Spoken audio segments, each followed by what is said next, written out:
It's even a bit louder. It's a bit louder.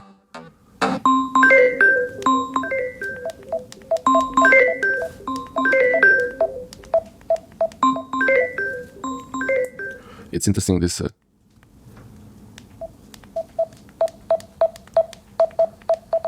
like the mix of the Galaxy Bells ringtone together with the voice adjustment.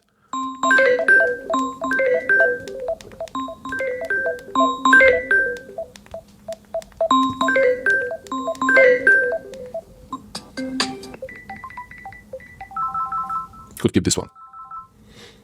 That's it. Now you change your Samsung Galaxy Android phone. That's it. Now you change the ringtone on your Samsung Galaxy phone, and it doesn't sound like all the other Samsung phones anymore. You can really use anything: music, voice memo, sound you recorded from outside, anything, or one of the built-in ringtones. They have a lot of ringtones. Thanks for watching. I hope this helps you.